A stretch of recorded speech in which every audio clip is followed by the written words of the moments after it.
तो केम जो मनले मौज माना है। तो अभी एपिसोड 3 आ चुका है हमारी बॉयज़ की सीरीज़ का, और इसके अंदर कुछ चीज़ें आपको पता चलने वाली है। सुपर हीरोज़ की रियलिटी जो बाहर सोशल मीडिया पे दिख रहा है और रियल में क्या है वो सब आपको पता चलने वाला है। तो जल्दी से जल्दी सब्सक्राइब, लाइक, शेयर जो भी चीज़ें सब कुछ कर दो। कमेंट में लिख दो, जो कुछ पसंद आए वो भी लिखो, ना पसंद आए वो भी लिख दो। तो जल्दी से जल्दी शुरू करते हैं और देखो क्या रियलिटी निकलती है। अगर रियल में सुपर हीरोज़ होंगे तो बूचर और फ्रेंची होता है ना, वो सब कुछ जो खून खून चीज़ें हो रही होती है ना उसे साफ़ करते दिखाया जाता है। जो ट्रांसलूसेंट की बॉडी होती है ना उसकी सिर्फ हड्डियाँ ही बची होती है, वो सब कुछ थोड़ा बहुत साफ कर देते हैं और डब्बे में भर देते हैं। ह्यूई कहता है कि उसे एक बार घर जाना है, कुछ भी हो जाए। बूचर फ्रेंची को कहता है कि तुम जाओ इसके साथ, इसको अकेला नहीं भेज सकते। बूचर ट्रांसलूसेंट की बॉडी जो होती है ना उसको एक डब्बे में भर के वहाँ पे एक बॉम्ब का धमाका कर देता है ताकि किसी को कुछ भी पता ना चले।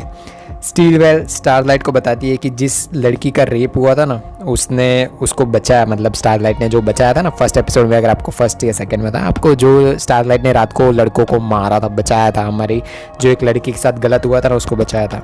तो वो वीडियो जिस लड़के के साथ गलत हुआ था उससे यूट्यूब पे देखा और उसने सराहना की कि अच्छा किया तुमने मेरी हेल्प की और वो सब, और स्टारलाइट का शुक्रिया मतलब शुक्रिया अदा करने के लिए उसने कहा है। एशली जो होती है ना वो स्टारलाइट को रात, मतलब जो भी होती है ना, जो फैंस और सारी चीज़ें उसके आसपास जितनी भी होती है ना उसके रिलेटेड बताती है कि वो रातों रात एकदम बहुत ही ज़्यादा हाई बन चुकी है, वायरल हो चुकी है और ये सब कुछ बताती है। बहुत ही ज़्यादा तुम्हारे फैंस बन चुके हैं जो तुमने वो चीज़ की थी ना उसकी वजह से, और तुम्हारी फॉलोइंग्स भी बहुत ही ज़्यादा बढ़ चुकी है।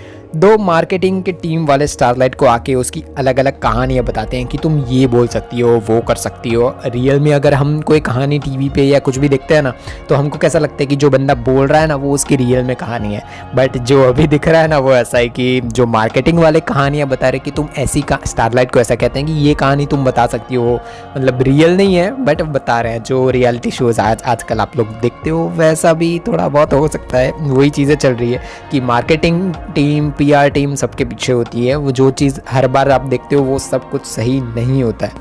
स्टारलाइट को एक नया कॉस्ट्यूम दिया जाता है जो थोड़ा बहुत वल्गर होता है। वो मार्केटर्स को बताते हैं कि ये कॉस्ट्यूम मतलब जो है ना वो शक्ति को बढ़ावा देगी, ये जो कॉस्ट्यूम है ना उसकी वजह से। कॉस्ट्यूम देख के स्टारलाइट पूछती है कि इसमें मेरी शक्तियाँ कहाँ से दिख रही है तुम्हें, नारी शक्ति आगे बढ़ रही है वो कहाँ से दिख रहा है तुम्हें। वो जवाब देता है कि इस कॉस्ट्यूम का मतलब है कि तुम अपनी बॉडी से बहुत ही ज़्यादा कॉन्फिडेंट हो और अपनी बॉडी दिखाने से तुम नहीं डरती, और ये तुम्हारे बदलाव की कहानी बताएगा। स्टारलाइट उस ड्रेस को लेने से और पहनने से मना कर देती है क्योंकि भाई नहीं, ये कंफर्टेबल नहीं है, वो जो पहले पहनती थी वही ठीक था।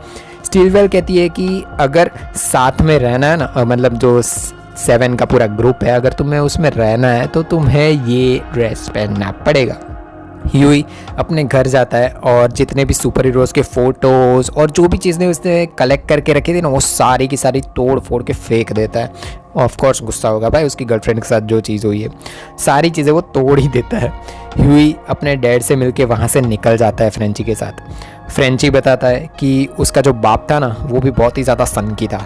बचपन में उसको गला घोंट के उसको मारने की कोशिश की थी उसने, मतलब उसके बाप ने उसे मारने की कोशिश की थी, और उसका बाप बहुत ही ज़्यादा ख़राब इंसान था। बूचर उसके पुराने दोस्त मिस्टर मिल्क, जिसे हम एमएम कहेंगे, उससे मिलने जाता है। दोनों के बीच में पास्ट, मतलब उनके बीच में पहले कुछ चीज़ें हो चुकी थी, उस चीज़ के बारे में गलत फहमी हो चुकी होती है उन दोनों के बीच में, झगड़ रहे होते हैं वो दोनों। एमएम डायरेक्ट पूछता है कि तुम आए क्यों यहाँ पर, मतलब बूचर को पूछता है कि तुम यहाँ पे क्यों आए हो, क्या काम है तुम्हें, पहले भी हमारे साथ ये सब कुछ गलत चीज़ें हो चुकी है।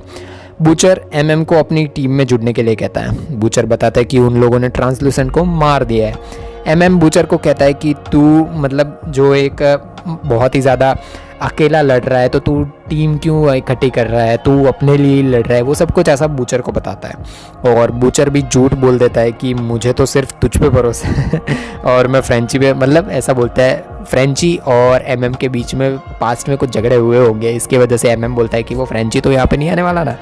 तो बूचर कहता है कि नहीं नहीं, मतलब झूठ बोल देता है वो और कहता है कि नहीं नहीं भाई, मैं तो सिर्फ तुझ पे ट्रस्ट करता हूँ, फ्रेंची तो यहाँ पे आने ही नहीं वाला।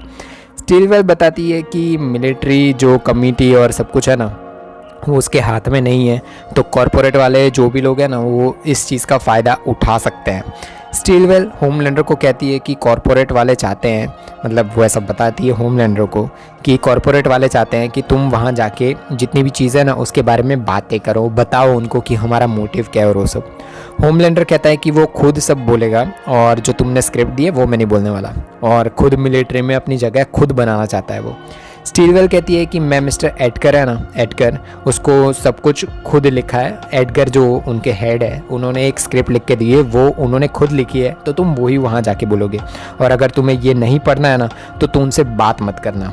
फ्रेंची वैन के अंदर आता है और फ्रेंची लड़ना शुरू कर देते हैं। ऑफकोर्स लड़ेंगे क्योंकि उनके पास्ट में कुछ हुआ है जो नहीं दिखाया गया है, बट वो लड़ना शुरू कर देते हैं।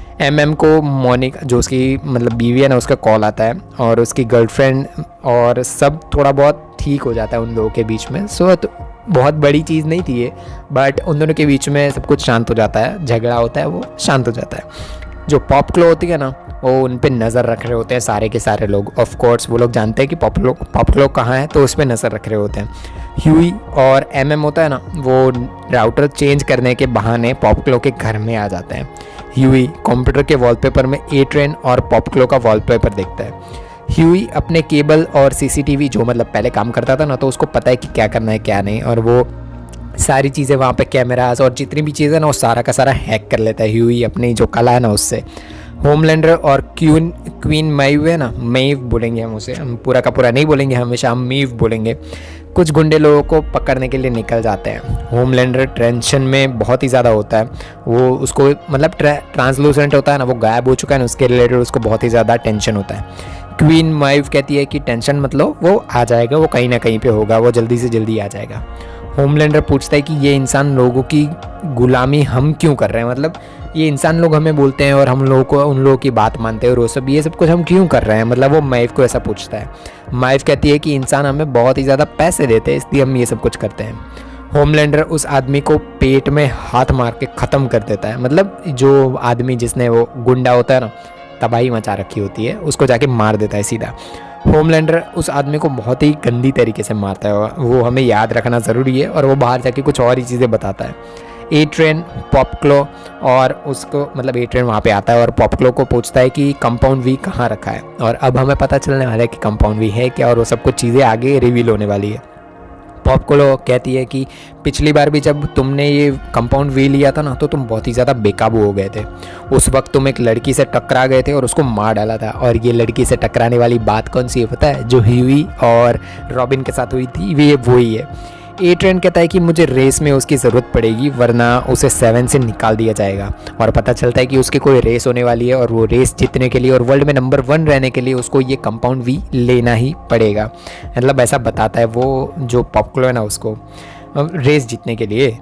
पॉप क्लो पूछती है कि जो हमने डिसाइड किया था ना, वैसे ही कल रेस के बाद तुम पूरी दुनिया के सामने हमारी एंगेजमेंट अनाउंस करने वाले हो ना, और तुमने स्टीलवेल से भी ये सब कुछ बात कर ली है। पर ए ट्रेन कहता है कि अभी वो वक्त नहीं आया, मैंने अभी तक बात नहीं की है। पॉप क्लो उसे कंपाउंड वी ला के दे देती है, वो ऑफकोर्स वो दुखी होगी कि भाई वो अभी तक उसने बात क्यों नहीं की, और वो सब कंपाउंड वी ला के वो दे देती है ए ट्रेन को कि भाई ले जा। बूचर कहता है कि ये अच्छा मौका है इन लोगों को पकड़ने का। फ्रेंची कहता है कि हम पुलिस CIA किसी के भी पास नहीं जा सकते, क्योंकि जब तक हमारे पास कोई सबूत नहीं है या फिर कुछ नहीं है ना तब तक हम कुछ नहीं कर सकते। शॉकवेव एक दूसरा बंदा होता है ए ट्रेन की तरह, उसके और जो ए ट्रेन है ना उसके बीच में एक रेस दिखाई जाती है। एक बच्ची स्टारलाइट से फोटो होती है ना, वो खिंचवाने आती है, वो अपने कुछ मतलब अंग होती है ना वो छुपाने के लिए, फ़ोटो जब बच्ची फ़ोटो ले रही होती है ना, तो स्टारलाइट है वो कुछ अपने अंग छुपा रही होती है, ऑफ कोर्स जो आप भी समझ गए होंगे मैं क्या बताने की कोशिश कर रहा हूँ। तो वहाँ पे आसपास खड़े लोग होते हैं ना, वो बहुत ही ज़्यादा चिल्लाते हैं कि भाई मत छुपाओ, वही तो दिखाने की मतलब लड़की की, यार समझ रहे हो आप मैं क्या बोलने की, और आसपास के लोग वो गलती बता रहे होते हैं कि भाई मत करो, खुला रखो, फ़ोटो खिंचवाओ, ऐसा सब कुछ।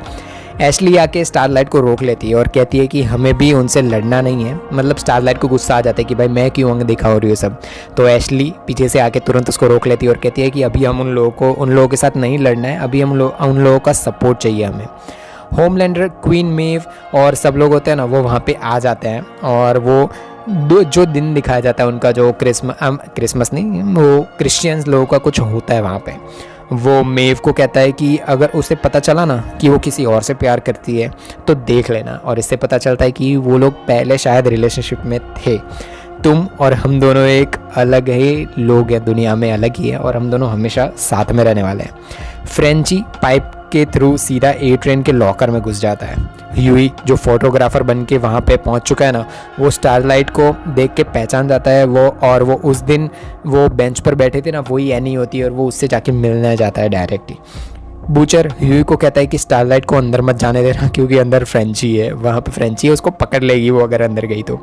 ह्यूई स्टारलाइट को वहाँ से ले जाता है, और वो कुछ बियर पीने या फिर कोई ऐसी जगह पे ले जाता है ताकि वो फ्रेंची को मतलब अंदर से पकड़ ना ले। वो अंदर गई तो पकड़ा जाएगा फ्रेंची ऑफ कोर्स। फ्रेंची को वहाँ पे कंपाउंड भी पूरा का सब कुछ छान मारता है ना, तो भी वहाँ पे कुछ भी नहीं मिलता। वो हर जगह ढूंढ लेता है सारी चीज़ें, लॉकर रूम और सब कुछ, पर उसको नहीं मिलता। स्टारलाइट अपने सुपर हीरोज़ वाले दर्द ह्यूई को बताती है कि क्या चल रहा है उसकी ज़िंदगी में, वो सुपर हीरोज़ बनी उसके साथ वो सब कुछ। ह्यूई अपना माइक्रोफोन होता है ना, वो बंद कर देता है। वो स्टारलाइट को पूछता है कि उस दिन जिस काम से तुम नफरत कर रही थी, मतलब जब लोग वो दोनों बेंच पर बैठे थे और वो बताया था ना स्टारलाइट ने कि मैं इस चीज़ के नफरत करती हूँ और वो सब कुछ, तो तुम इसी चीज़ की बात कर रही थी ना। मतलब वो हाँ बोलती है कि हाँ वही है। घर चली जाओ और तुम्हें कुछ साबित करने की ज़रूरत नहीं है, यहाँ पे तुम अपना काम कर सकती हो। मतलब वो ह्यूई स्टारलाइट को ये सब कुछ बताता है। ए ट्रेन का भाई उससे आके पूछता है कि ऐसा क्यों, ऐसी हरकतें तुम क्यों कर रहे हो यहाँ पे, और तुमने। ए ट्रेन बहाना मार देता है कि उसमें मम्मी की स्पिरिट आ गई है और उसने रियल में तो कंपाउंड वी लिया होता है, बट वो ऐसी हरकतें क्यों कर रहे हो, ऐसा उसका भाई ऐसा पूछता है। बूचर कहता है कि शायद ए ट्रेन ने कंपाउंड वी ले भी लिया है। MM जो पॉपक्लो के घर में कुछ देखता है और रेस वाली जगह से निकल जाता है वहाँ से। रेस ए ट्रेन मतलब जो पूरी रेस चल रही थी ना, वो ए ट्रेन जीत जाता है और वर्ल्ड रिकॉर्ड भी बना देता है। MM बूचर को कॉल करके बताता है कि पॉपक्लो ने थोड़ा कंपाउंड वी था ना, वो चुरा लिया था। ए ट्रेन टीवी में बताता है कि उसकी लाइफ में कोई लड़की नहीं है। ये सुन के पॉपक्लो बहुत ही ज़्यादा गुस्सा हो जाती है, क्योंकि रेस के बाद तो वो डिसाइड किया था उन लोगों ने कि वो पूरी दुनिया के सामने एंगेजमेंट बताएगा, सबको बताएगा। बहुत ही ज़्यादा पॉपक्लो गुस्सा हो जाती है। वो खुद को कंपाउंड वी का इंजेक्शन दे देती है। उसके बाद जो चीज़ होती है वो बहुत ही खतरनाक होती है, वो बहुत ही ज़्यादा खतरनाक वर्कआउट होता है, वो करना शुरू करती है, डंबल वम्बल सब कुछ। मिस्टर एलेक जो घर का किराया होता है ना, वो मतलब किराए पे दे रखा है सबको, वो वहाँ पे घर का किराया लेने आ जाते हैं पॉपक्लो से। पॉपक्लो जो कंपाउंड वी के नशे में बहुत ही ज़्यादा है, वो कुछ गंदी हरकतें करती है। 18+ है, तो अगर आप 18+ हो तो ही जाके ये चीज़ देखना। यूट्यूब पे मैं शॉर्ट में एक्सप्लेनेशन दे रहा हूँ कि वो कंपाउंड वी के नशे में थी, और वो नशे में ही वो जो उनके एलेक है, जो उनके मालिक है, उसको मार डालती है। उसको भी नहीं पता होता कि उसने उनको मार डाला है। बूचर और फ्रेंची वहाँ पे पॉपक्लो के सामने आ जाता है सीधे। वो दोनों को इस लफड़े से बचाने के लिए कहते हैं कि मैं तुम्हें बचा सकते हैं, हम दोनों तुम्हें बचा सकते हैं इस लफड़े से, तुमने जो इसे मार डाला है। उनको बस कंपाउंड वी चाहिए और उसके बारे में बता दो हमें, तो हम तुम्हें कुछ भी करके इस चीज़ से बचा लेंगे। होमलैंडर स्टीलवेल को ट्रांसलूसेंट की बॉडी दिखाता है। वो बॉडी एक डॉल्फिन को बंदरगाह के पास मिली थी। होमलैंडर कहता है कि ट्रांसलूसेंट को मारने वाला बहुत ही ज़्यादा समझदार इंसान है। होमलैंडर डीप को पूछता है कि किन चीज़ों के आर पार वो नहीं देख सकता है। मतलब वो पूछता है कि मैं होमलैंडर हूँ और तुम बताओ कि मैं किन चीज़ों के आर पार नहीं देख सकता। डीप बोलता है कि जिंक के आर पार तुम नहीं देख सकते, और ये बॉक्स जिंक से ही बना हुआ है। डब्बे में लिखा हुआ होता है कि कमिंग फॉर यू, और ऐसे ही एंड होता है एपिसोड 3 का। बहुत ही मज़े आने वाला है, देखो अभी कैसे कैसे सुपर हीरोज़ रियलिटी में होता है वो पता चलने वाला है। मिलते हैं नेक्स्ट एपिसोड में, बाय बाय।